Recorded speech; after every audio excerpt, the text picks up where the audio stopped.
오늘은 우리가 요한계시록 14장까지 왔어요. 요한계시록이 그죠? 22장까지 있으면 14장이면 이제 중간을 넘어서게 됩니다. 다시 한 번 더 우리 요한계시록을 좀 정리해 볼까요? 간단하게. 요한계시록은 1장에서부터 3장까지는 요한이 본 일, 그리고 그 당시 있을 일을 얘기하게 되고요. 그리고 4장과 5장은 하나님께서 요한이 올라와라 하면서 하나님이 계신 그 하늘, 보좌 위에 올라가게 됩니다. 그리고 나서 실제 거기에 올라가서 요한이 나팔, 대접 사건을 점차적으로 보게 됩니다. 근데 그 와중 중간중간에 삽입절들이 있어요. 이 삽입절은 어떤 특정을 설명해 줄 수 있는 부분도 있고요. 아니면 또 특별하게 그 사건 사이에 끼어서 이것을 전환해 주는, 부연 설명해 주는 그런 절로 보시면 좋을 것 같습니다. 그리고 나서 나중에 이제 새하늘과 새 땅까지, 천년왕국과 새하늘과 새 땅의 말씀이 쭉 이어져 있을 겁니다.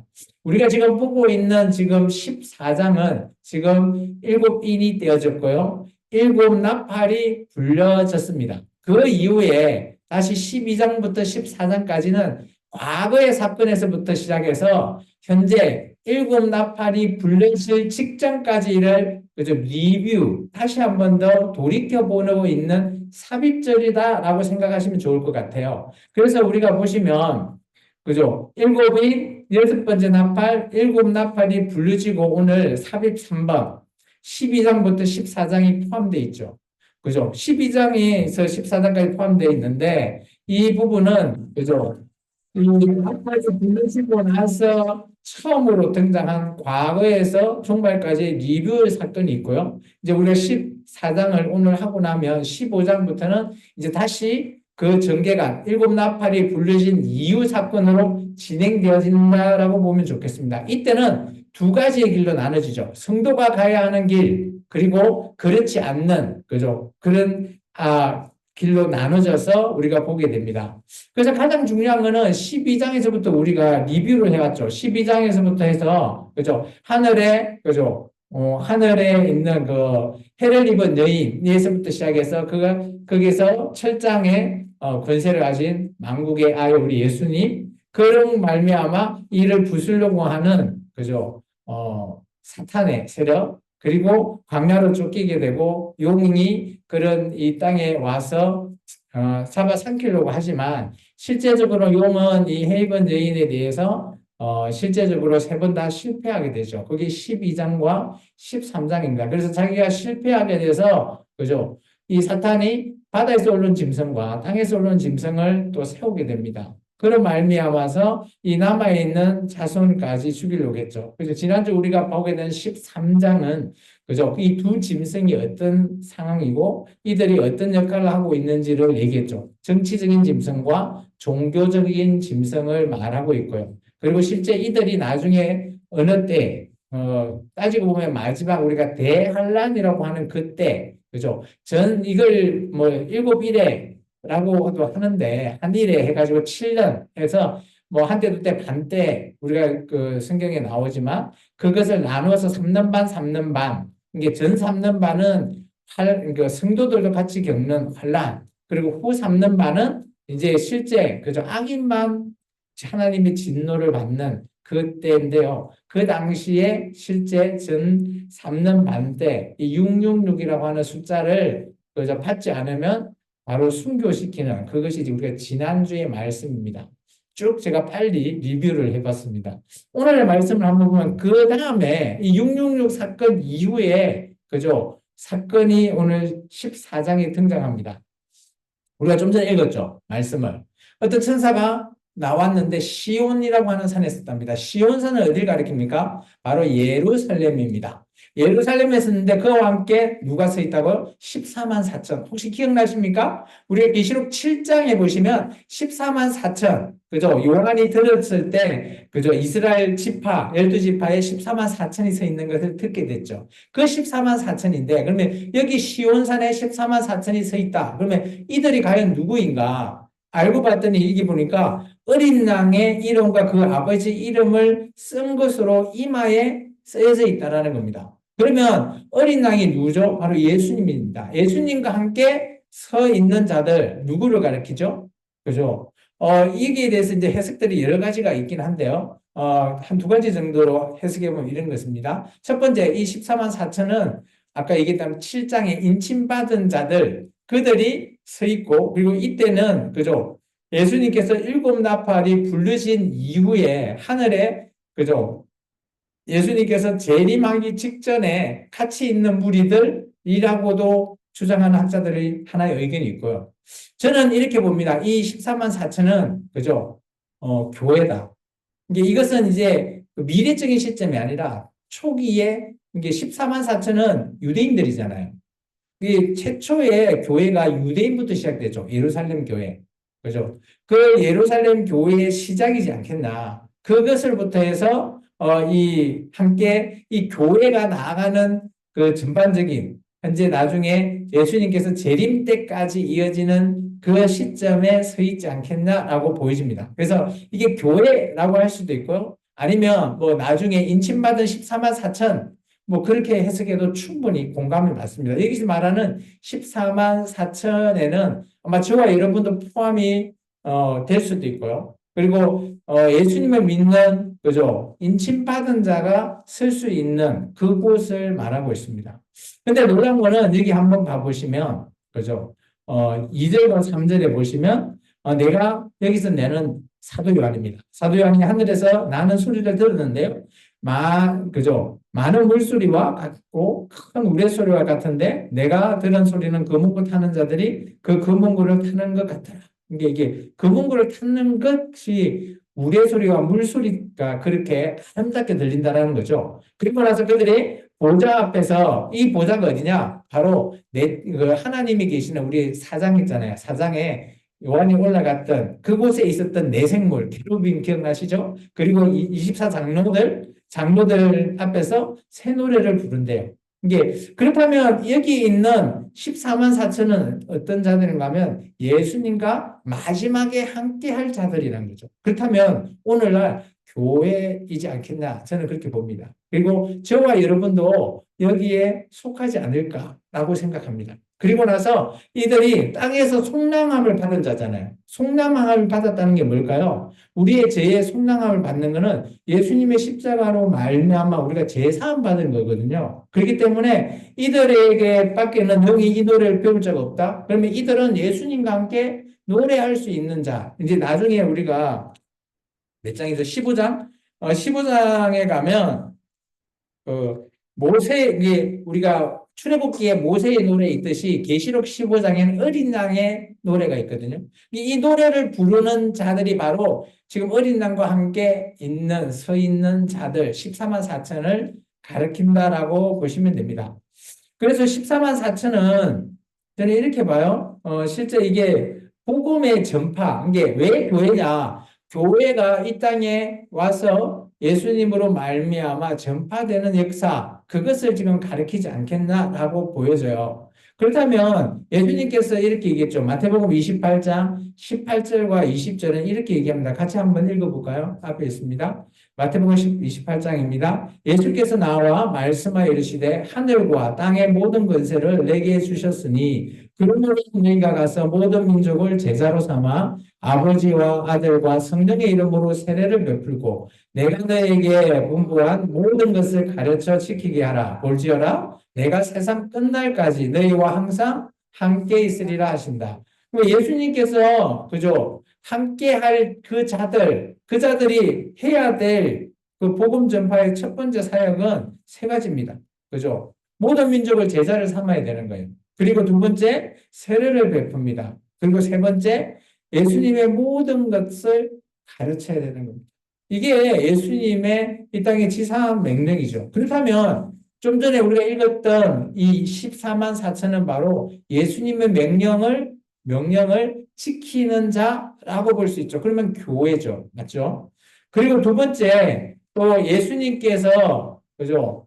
부활 승천하기 직전에 제자들에게 하신 말씀입니다. 우리 잘 아는 사도행전 1장 8절이죠. 같이 읽겠습니다. 오직 성령이 너에게 임하시면 너희가 권능을 받고 예루살렘과 온 유대와 사마리아 땅끝까지 이르러 내 증인이 되리라.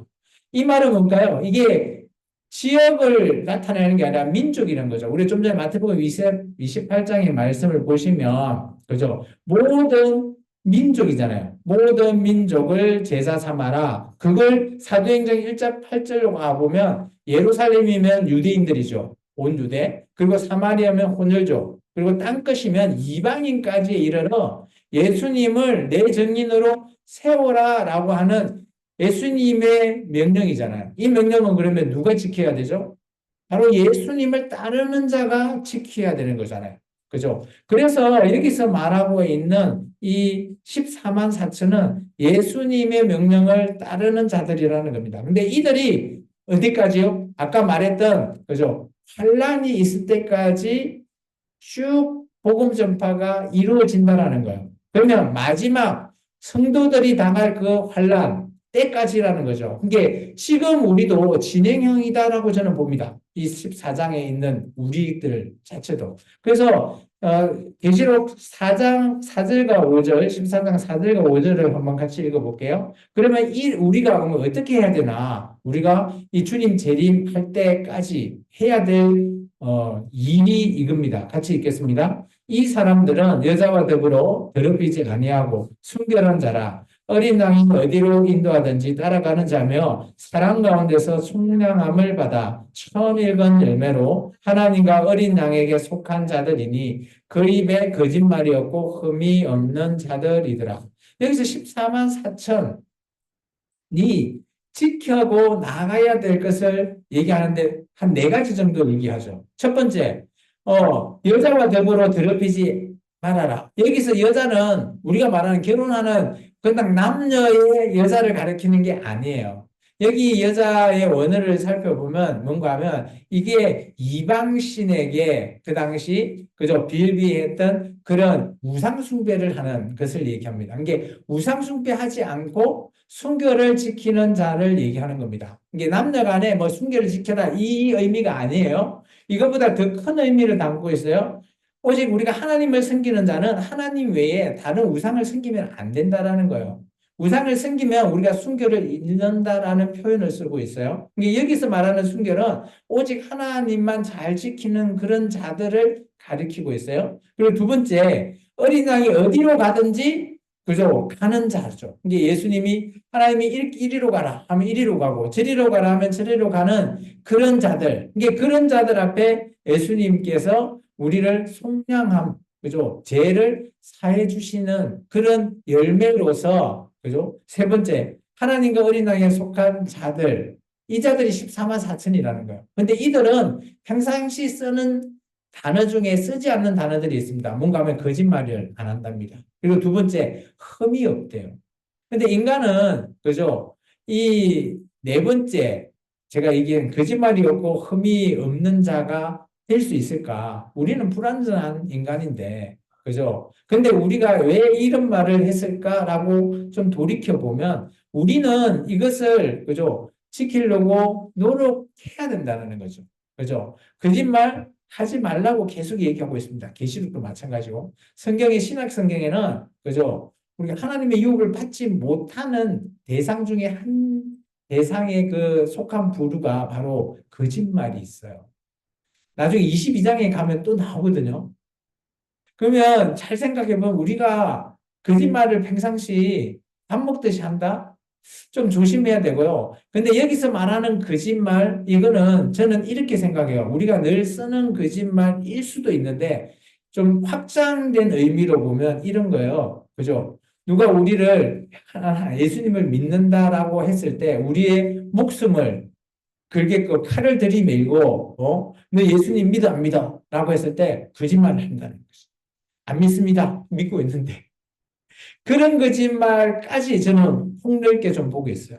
그리고 흠이 없는 자, 우리가 흠이 없는 자가 될 수 있습니까? 절대 될 수 없죠. 여기 흠이 없다라는 건, 그죠? 저는 이렇게 좀 폭넓게 보면 이래요. 우리 자신은 연약하고 불완전하기 때문에 흠이 있지만, 하나님 보시기에 이렇게 순결을 지키고, 거짓말 그렇게, 내가 우상을 섬기지 않는 이게 예수님을 믿는 정체성을 거짓말하지 않고 드러내면서 이런 것들, 이게 첫 번째에서 이런 네 번째 거를 하는 그런 자를 저는 하나님이 흠이 없는 자라고 칭해주는 그 뜻한 그런 말로 저는 이렇게 해석하고 싶어요.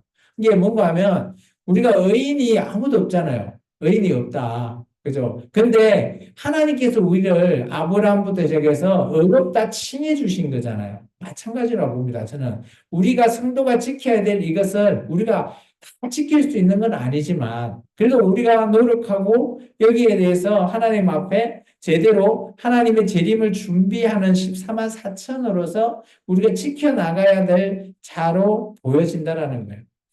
그런 자들이 오늘 14장 1절부터 5절의 내용입니다. 이게 실제적으로 어린 양과 함께 서 있는 자들이 바로 이런 자라는 겁니다. 그리고 나서 6절부터는 또 사도 요한이 봤는데 천사 3명이 나타나면서 말씀을 하더랍니다. 이게 먼저 첫 번째 천사와 두 번째 천사의 얘기를 한번 같이 읽어보겠습니다. 6절부터 8절입니다. 또 보니 다른 천사가 공중에 날아가는데 땅에 거주하는 자들 곧 모든 민족과 종족과 방언과 백성에게 전할 영원한 복음을 가졌더라. 그가 큰 음성으로 이르되 하나님을 두려워하며 그에게 영광을 돌리라. 이는 그의 심판의 시간이 이르렀음이니 하늘과 땅과 바다와 물의 근원을 만드신 이를 경배하라 하더라. 또 다른 천사 곧 둘째가 그 뒤를 따라 말하되 무너졌도다 무너졌도다 큰 성 바벨론이여 모든 나라에게 그의 음행으로 말미암아 진노의 포도주를 먹이던 자로다 하더라. 첫 번째 천사가 그죠? 여기 보면 첫 번째 천사는 이런 천사인 것 같아요. 그죠? 여기 잘 보면 복음, 모든 민족과 종족과 방언과 백성에게 복음을 가졌다라는 거예요. 이 복음을 가졌다라는 게 뭘까요? 이 메시지는 하나님의 복음이 전파되는 그런 것을 얘기하고 되고요. 그리고 7절에 보면 또 이 천사가 복음을 통해서 하나님 앞에 구원받을 자도 대상이 되지만 또 심판이라고 하는 이 시간도 이제 경각에 달려 있다라는 거예요. 이게 쉽게 말해서 우리는 그죠? 하나님이 예수님이 이 땅에서 재림할 때까지 우리가 그죠? 이 땅에서 그 심판이 올 때까지 우리가 계속해서 이렇게 살아가면서 우리가 구원을 받기 위해서 열심히 노력하잖아요. 그죠? 또 예수님을 믿고 또 그걸 말미암아 이런 복음을 전하는 그런 사역을 가리키는 천사가 첫 번째 천사 같아요. 이게 첫 번째 천사의 메시지는 영원한 복음의 전파의 사역인 것 같습니다. 그 사역을 얘기하고 있고요. 두 번째는 그와 반해서 그런 복음 전파 사역 중에 그죠? 하나님의 심판이 있다라는 거예요. 저는 여기서 심판은 그죠? 예수님을 제대로 믿는 자에게는 상해 심판, 그렇지 않는 자에게는 불의 심판을 경고한다라고 저는 보여져요. 그래서 여기에 대한 말에 대한 상해 심판과 뭐 불의 심판에 대한 것들은 다른 성경에서도 그렇게 말을 하고 있기 때문에 아마 그거와 연관을 지어도 충분히 될 것 같고요. 그리고 두 번째 천사가 한 것은 뭔가 하면 무너졌대요. 바벨론이라고 하는 마지막 성이 무너진 겁니다. 근데 여기에 무너졌다라고 하는 이 부분은 아마 나중에 우리가 좀 더 뒤에 18장에 보면 마지막 계시록에 바벨론이 무너지는 사건을 다시 한 번 더 상세하게 설명하고 있어요. 그렇다면 이 14장의 시점을 한번 보면, 그죠? 시점 보면 일곱 번째 나팔이 불려지고 난 다음에 과거에서부터 쭉 이어가지고 나중에 미래까지, 그죠? 바벨론이 무너지고 그 이후에 주님이 재림, 일곱 번째 나팔이 불리고 재림하기 딱 직전 내 상황까지도 쭉 얘기하는 것 같이 보이거든요. 그래서 이 두 번째 천사는 바벨론이 무너지고 그에 대한 경고의 메시지를 지금 말하고 있다라는 것을 오늘 우리가 이 성경을 통해서 좀 볼 수 있고요. 그래서 14장은 저는 시간적인 측면에서 보면 과거에서부터 그 마지막 나팔이 불려지는 그 직전까지의 시점을 다 가지고 있다라고 저는 보여져요.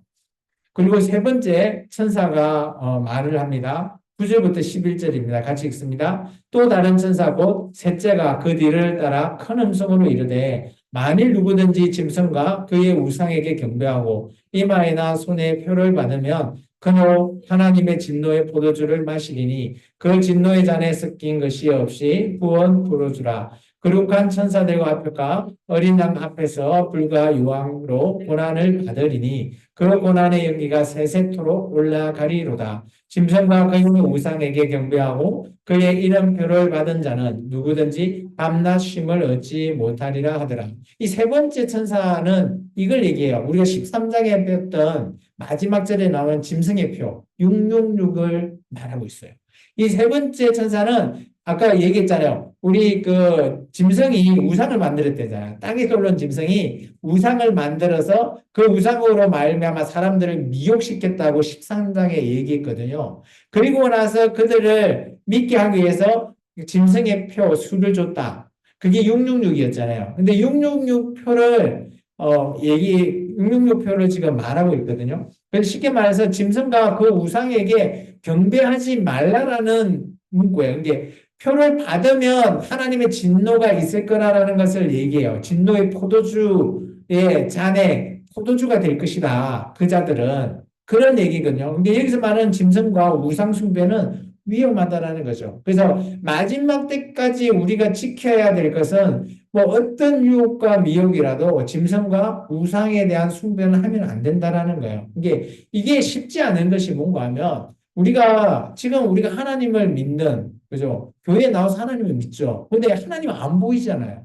그런데 이때 가면 대환란 때는 놀라운 막 기적, 불도 내려오고요. 13장에 의하면 막 여러 가지 이적도 보입니다. 그러면서 자기가 그죠? 하나님이래요. 믿으래요. 믿지 않으면 다 죽입니다.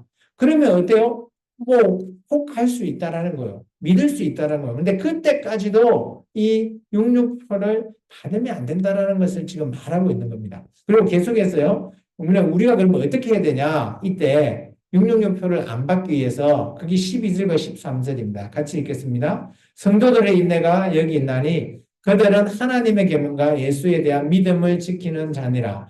또 내가 들으니 하늘에서 음성이 나서 이르되 기록하라. 지금 이후로 주 안에서 죽은 자들은 복이 있도다 하심에 성령이 이르시되 그러하다 그들이 수고를 그치고 쉬리니 이는 그들의 행한 일이 다름이라 하시더라. 그러면 우리 성도들이 해야 될 게 뭔가 하면 제가 빨간 줄 했죠. 하나님의 계명, 그죠? 또 예수님에 대한 믿음 이것이 필요하다는 거예요. 끝까지. 이게 우리가 마지막 우리 때에 뭐 이때가 될지 안 될지는 저는 확신할 수가 없지만 우리 때에 마지막 이런 그죠? 환란기 대환란이 왔을 때 우리가 꼭 붙들고 가야 되는 것이 바로 이겁니다. 하나님의 계명이면 그죠? 우리가 지금은 이 성경의 말씀이잖아요. 이 말씀을 지키는 거와 그리고 예수님을 온전히 믿는 것을 얘기해요. 그걸 지켜 나가는 자를 말하는 거죠. 그렇게 하면서 우리가 결국 어디까지 가는가 하면 세 번째, 주 안에서 죽는 자가 복이 있대요. 순교까지도 말하고 있어요. 그러면 잘 한번 생각해 보시면 우리 일곱 번째 인 사건 중에 다섯 번째 인이 바로 순교자의 인이거든요. 그죠? 그렇다면 그런 자들도 오늘 이게 보면 과거의 시점에서부터 마지막 일곱 번째 나팔이 불리질 때 시점까지 오늘 이 13장에 말하고 있는 주 안에서 죽는 자가 복이 있다라는 얘기는 바로 순교자의 그 인을 얘기해요. 다섯 번째. 맞죠? 그래서 순교하는 것, 그는 예수님 안에서 복된 자라는 것을 말하고 있습니다. 그렇다면 이 세 번째 천사가 전하는 메시지는 뭘까요? 한 세 가지를 볼 수 있습니다. 첫 번째는 경고의 메시지예요. 내 666표 받지 말라는 거. 그리고 안에서 뭘 해라? 인내, 하나님에 대한 경배, 예수님에 대한 믿음의 인내를 통해서 경배하고 있어야 되고요. 그리고 마지막에 세 번째, 너희가 예수님을 믿고 죽을지언정 끝까지 그것을 한결같이 인내로서 살아가야 되는 겁니다. 그게 바로 복이라고 말하고 있습니다. 그렇다면 성도들의 인내와 믿음은 뭐냐? 뭐 당연히 지키고 견딜 수밖에 없는 겁니다. 그리고 하나님과의 약속을 통해서 순교까지도 우리가 결의하는 거죠. 저는 지금 우리 때는 순교 얘기를 하면 좀 생소합니다. 근데 잘 한번 생각해보면 지금부터 한 50년 전 6.25 때나 일제강점기 때는 이 순교자들이 꽤 많았어요. 우리나라에서도. 그죠? 신사참배를 하지 않기 위해서 안 하겠다 했던 많은 성도들이 사형을 당했어요. 그리고 6.25 때도 마찬가지죠. 뭐 저도 가봤지만 김제인가요? 그게 염상교회 그 가보니까 예수님 믿는 것 때문에 어린애나 어른 할 거 없이 그죠? 다 다리에 큰 돌을 묶고 갖고 바다에 그냥 떨어뜨려 버리고 죽여버렸어요. 그런 상황이 우리나라에서도 50년, 불과 50년 전에 있었거든요. 근데 지금 우리 교회에서는 이 순교라고 하는 결의는 조금 많이 무뎌졌죠. 그렇지만 언젠가는, 그죠? 그 마지막 그때에 이럴 때가 올 거라는 거죠. 성도는 이 환란에서 벗어날 수는 없는 거예요. 성도인 우리 입장에서는 이것을 이겨야 된다라고 얘기하고 있어요. 그래서 계시록은 계속 얘기하죠. 이기는 자. 이게 교회 내에서도 성도로서 끝나는 게 아니라 이기는 자로서 오늘 지켜나가야 된다는 것을 얘기하고 그게 바로 성도의 인내와 믿음이라고 말하는 겁니다. 그러면 이 죽은 자들의 복된 상태가 뭐냐? 그죠? 아까 순교를 하면 왜 복되냐라는 것을 제가 좀 전에 설명해 드렸죠. 그죠? 이 순교로 말미암아 이것 자체가 하나님 앞에 복된 자로 서게 된다라는 겁니다. 이런 자가 있는 반면에 이제 마지막 때에는 이제 실제 이런 자들이 있을 겁니다. 두 패로 나눠질 겁니다.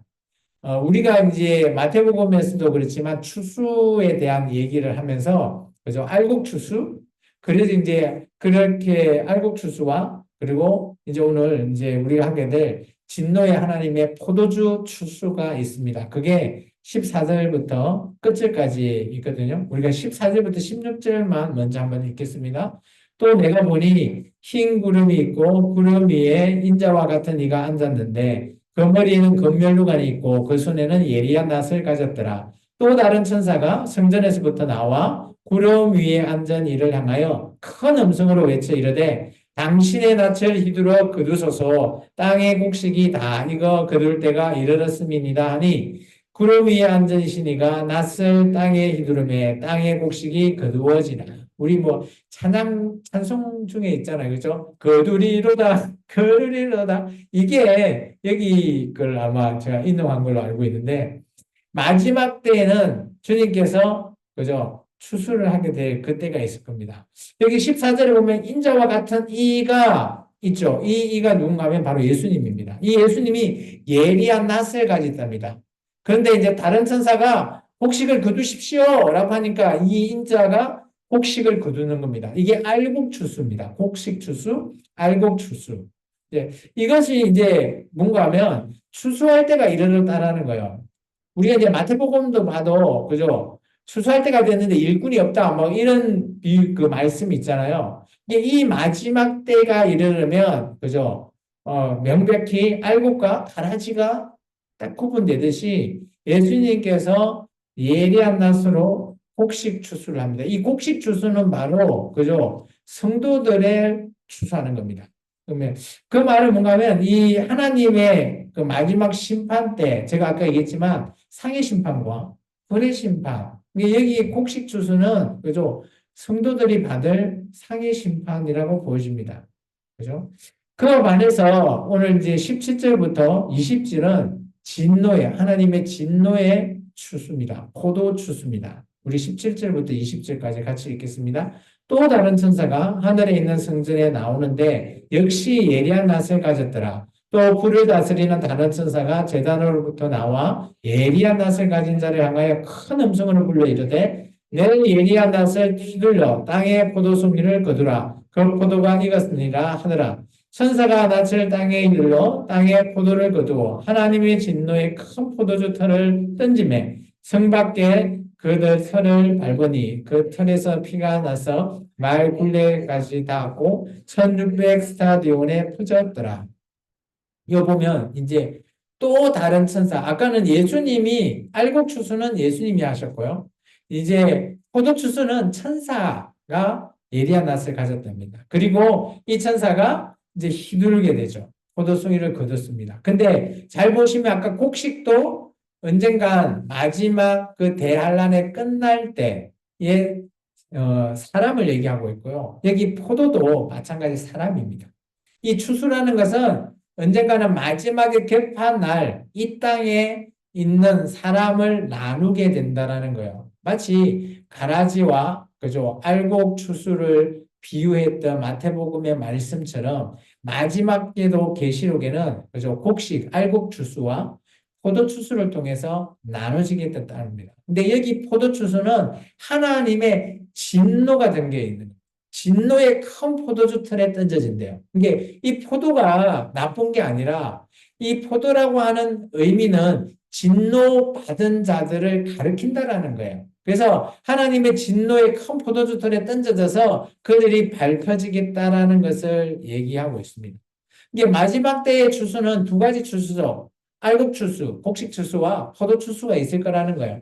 그 의미 제가 좀 설명했습니다. 곡식 추수는 알곡 추수입니다. 그래서 하나님 이제 예수님께서 이 자들에게는 구원 그리고 심판인데 상해 심판과 그리고 구원을 동시에 받는 그 추수고요. 이에 반해서 포도 추수 같은 경우는 똑같은 추수가 되지만 이들에게는 불의 심판이 있을 거죠.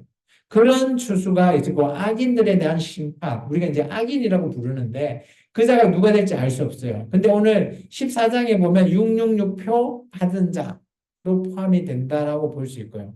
그러면 알곡 추수는 누굴까요? 바로 14만 4천 그들이 되지 않을까 보여집니다. 그래서 이 두 추수의 의미는 하나님께서 언젠가는 심판과 구원이라고 하는 이 잣대 안에서 우리를 그 마지막 나팔이 불려지고 재림 직전에 이 모든 일이 이루어질 거다라는 것을 말하고 있습니다. 그리고 나서 이제 우리가 다음 주 볼 15장에 보면 성도들은 다른 곳으로 옮겨집니다. 이제 그곳이 어딘가 하면 15장 2절에 보면 불이 섞인 유리바다 같은 곳에 성도들이 옮겨져 있다라는 거예요. 알곡 추수당한. 이들은 계속 이어보면 14만 4천들이 옮겨지는 겁니다. 그렇다면 오늘 이 말씀을 통해서 14장에도 그죠? 예수님과 함께 마지막 나팔이 딱 불려지면 14만 4천과 같은 알곡 추수가 된 자들은 휴구가 되겠죠. 그죠? 그런 자들이 예수님과 함께 불이 섞인 유리바다에 가 있게 되고요. 그러지 않는 포도 추수를 당한 자들은 이 땅에 있어서 계속 짓밟힘, 고난을 당할 겁니다.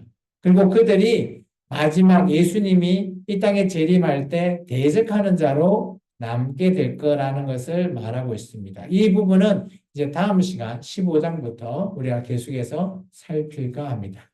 기도하겠습니다. 사랑해 주님 감사합니다. 오늘도